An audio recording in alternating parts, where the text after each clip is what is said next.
Talofa lava, tēnā koe, ni hao, and hello, I'm Dion Jensen, and Happy New Year. It is the 1st of January 2026, and we are continuing on from last year, focusing on corporate wellness, crisis leadership, and confidence.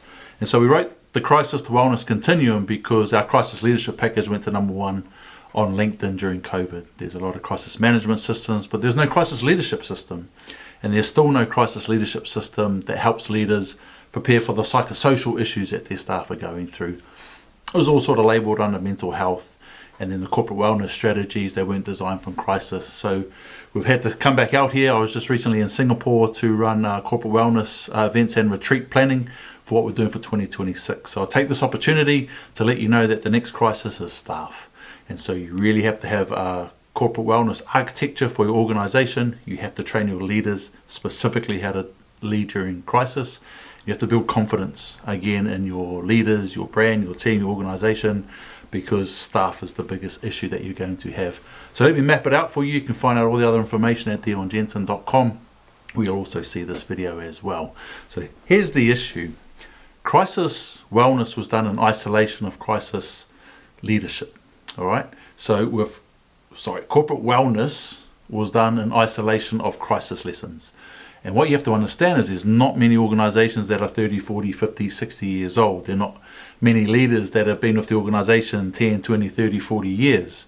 This next generation of staff, they're job hopping every 2 to 5, 3 to 5, 5 to 7. So you're losing all that leadership experience. And everyone's racing towards AI. And there's one thing that AI can't do is AI can't lead. People follow people. And so when you understand the crisis to wellness continuum, you'll understand why we're focusing on those three things: corporate wellness, crisis leadership, and confidence. So here's how it works. If we have crisis, our role is to get everyone back to wellness. All right? Now, this audience watching this understands the terms of each. The whole idea if we're in a crisis is to get us back to wellness. And in our crisis leadership modality, there's 3 phases. We have to survive it, we have to regain the initiative, and we have to take advantage of that crisis to get back to wellness. Now, a corporate wellness strategy should prepare you for crisis. But how can you design a corporate wellness architecture or strategy if you don't know how to lead during crisis? And this is what COVID has done. It's reset that. So any corporate wellness strategy that was effective, that allowed those organizations to survive, regain the initiative, and take advantage to get to being well again, to carry on and grow. Okay, startups very, very difficult. So for wellness, they have to prepare for crisis. They have to train their leaders to get ready to lead during crisis, and they have to practice and train and test it out in scenario-based training, so that when they hit crisis, they can bring themselves back around to wellness. This is a continuum. So at dionjensen.com, there is that ebook, The Crisis to Wellness Continuum. All right? And the biggest issue that we have at the moment, the next crisis, is staff. Yeah? And so the biggest issues that you are going to have with staff, starting now in the age of crisis, is recruiting, it is going to be onboarding, it is going to be training, and then there's going to be retaining those staff. So in the crisis with staff at the moment, the #1 issue that you need to be focusing on right now is retaining your staff to keep your organization well and get into this top half, which we'll cover next. If you are not looking out for your staff, you will not retain them because you're going to run out of staff. There's not enough staff around, and with the immigration laws changing and laws in different countries, in some industries we're swapping human beings for robots, just like we saw in the security industry when CCTV came out. Now it's robotics. We've got robots in Changi Airport doing the role of human beings. So again, as everyone's racing towards AI to deal with the staff issue, AI can't lead.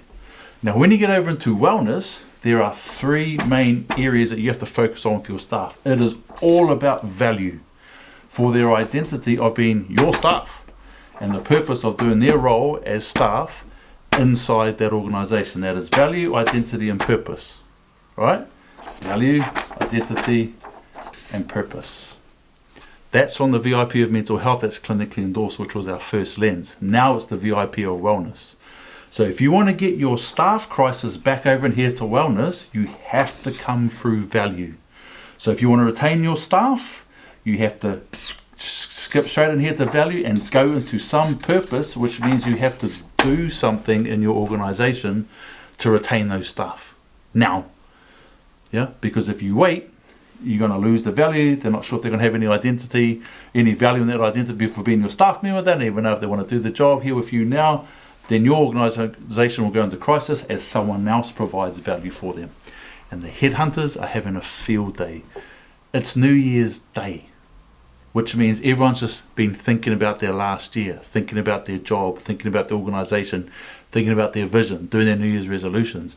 If you haven't valued your staff, you are going to lose them. And it's really hard to find good staff at the moment as everyone's racing towards AI. Okay?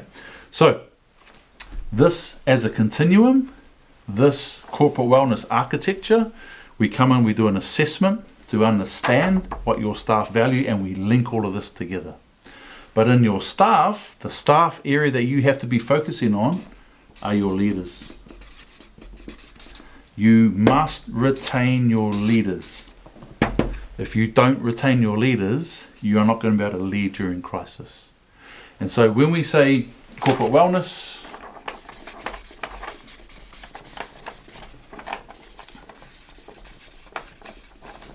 and we say crisis leadership, the hashtag is intentional. If you've been following me, you'll know why.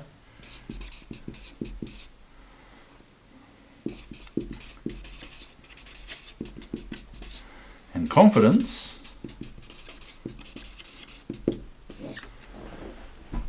your entire organization must be confident in your leader's ability to lead during crisis, in that they're going to provide value to the staff for being here, for having the identity of being your staff and the purpose of doing their roles within the organization. If you don't do this, if you don't make this clear with a process, you will lose staff. Yeah?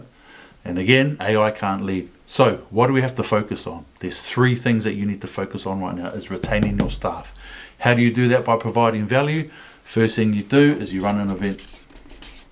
You run an event or a workshop to show that you are investing in your staff. Welcome back. Thank you for coming back. Our focus for this year is making sure that all our values align while we're here. We are going to invest in our staff first by doing an event or a workshop where we can upskill you and helping you lead during crisis and helping you deal with these psychosocial issues that are happening at home, that is happening on your kid's phone. If you don't do that, if you don't train your leaders to deal with the psychosocial issues out there, it's going to fall over. Okay, we saw it during COVID. Ours wasn't. Ours went to #1. This works. You do an event or a workshop, then you must create an academy for your staff. Now, when I say academy, you might already have an LMS system. All right, an LMS system does a million things, and you probably use about 10 of them. You must create a staff academy. Call it a wellness academy, call it a staff academy, but call it something that is the training ground within your organization for your people, so that when you do recruit and you onboard them, you've got the training. And then all of a sudden the training goes into the identity and the value. And then when you're onboarding them into that academy, again, and the purpose of coming into the organization, we have a process. We have an academy where we look after all your wellness and doing your job and upskilling. And one of the biggest fallacies that we saw was employee of the month, or that recognition stuff. They don't want recognition, they want training. They want upskilling. They want to be able to get promoted and get paid more and have peace of mind that they are of value to the organization. Yeah? So you run an event or a workshop, get someone like myself to come in and speak about this and train them on it. We've got our own academy. We've got 3 academies. That they can come into our academy, we can come and build your academy for you. We can design your corporate wellness architecture. We can come and run your event and your workshop, or even a retreat for your leaders, which we'll talk about later.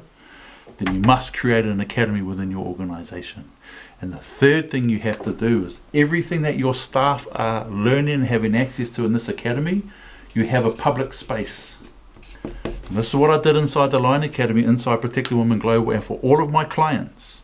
If I come in here and I run an event or retreat or a workshop on crisis leadership, corporate wellness, or even confidence is a big thing, right?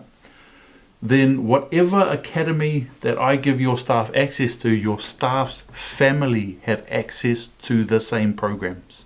So if we're going to be talking about stress and pressure and all of those psychosocial issues with your staff, the family get access to the public part of the academy, not the professional side where you teach them how to do their job, but the public side. If you're sharing how to deal with stress and pressure, emotional regulation, confident communication, conflict escalation, all of those things that you should be looking after your staff with anyway in your wellness architecture, it has to be made available to their families. That's how we did it in the academy. So during COVID, they had access to all of our mental health courses. The leaders had access to the crisis leadership courses. We had the ability to get a jigsaw box full of problem pieces and design the solution, because this is what we do. So this is the first video for 2026, and each day I'll be sharing one of these lessons. If you want to engage us, it's at dionjensen.com. Everything is there for the corporate side. Why am I focusing on the corporate side? Because people spend 80% of their life at work. If you don't look after your leaders, your industries will fold. If your leaders that are in charge of the banking sector or the finance sector or the hospitality sector, if your strategic leaders, if they crumble under the psychosocial pressure which they've had no training for, and they have to lead during crisis which they've had no training for, you're at crisis management but no crisis leadership, then the whole thing falls over. So you must be looking after your leaders. And the biggest stress on the leaders is what's happening outside of work. And so there's a way to do this. In Asia, it's very gentle. In Australia, it's straight down the middle. Over in the US, it's straight down the middle with a lot more noise. But what we're doing in Asia is making this very gentle. Corporate wellness, crisis leadership, and confidence. Happy New Year. There's lots of work to do. Get this right, you'll take advantage. And you have an unfair advantage in the marketplace. I will see you on the inside.